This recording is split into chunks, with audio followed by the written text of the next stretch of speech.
Bonjour, j'espère que vous allez bien. Je vous fais un teaser du message que j'ai apporté aujourd'hui au deuxième culte et au troisième culte. Le thème du message que j'ai apporté était mari et femme dont l'un pour l'autre. Pourquoi? Pour moi, c'est important parce que je crois et je pense que dans la Bible, on voit très bien que le mariage est une affaire divine, très importante et que Dieu est à l'origine du mariage. Et donc, pour pouvoir apporter cela et enseigner là-dessus, je me suis basé sur le chapitre de Genèse 24, très bon, merveilleux chapitre, où on voit comment est-ce que Dieu est en train de mettre en place le mariage de Isaac et Rebecca. Ça commence tout simplement, ça commence par Abraham et son serviteur.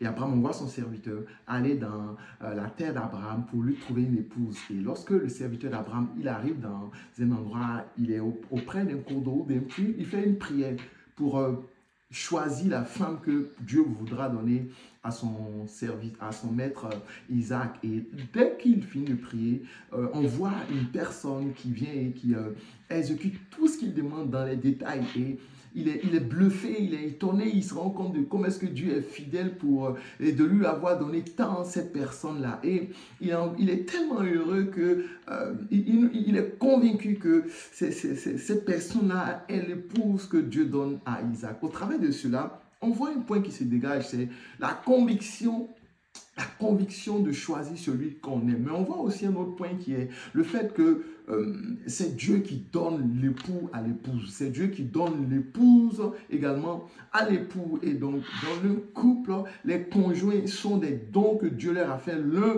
pour l'autre.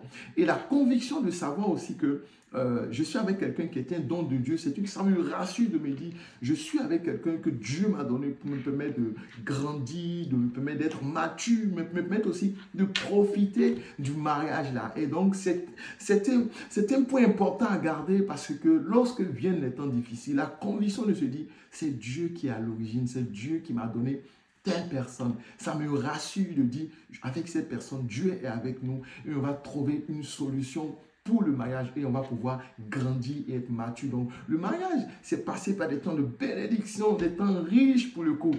Mais c'est aussi passé par des temps souvent éprouvants. Mais au travers de ces deux moments-là, on grandit, on prend de la maturité. Donc, premier point. Ensuite, euh, je parlais de ce mariage-là qui commence, où il y a le feu, il y a la joie, et avec le temps, on a l'impression que les mariés deviennent comme des colocataires, parce que c'est des mariés qui n'ont pas appris à gérer les différentes tensions et conflits. Et pour le montrer, je prends l'exemple du jardin d'Éden, parce que l'image du jardin, du mariage, c'est un jardin dans lequel Dieu nous demande de cultiver et Dieu, et dans ce jardin-là, il y a des bonnes herbes, des mauvaises herbes, et le jardinier qui vient, il vient pour enlever les ronces, enlever les épines, enlever tout ce qui vient perturber la beauté du jardin ou simplement bien couper les herbes. Et donc, le couple, c'est comme un jardinier qui ensemble avance dans son jardin, dans leur vie matrimoniale et enlève ensemble tout ce qui est susceptible de créer de la tension, tout ce qui est susceptible de créer des problèmes,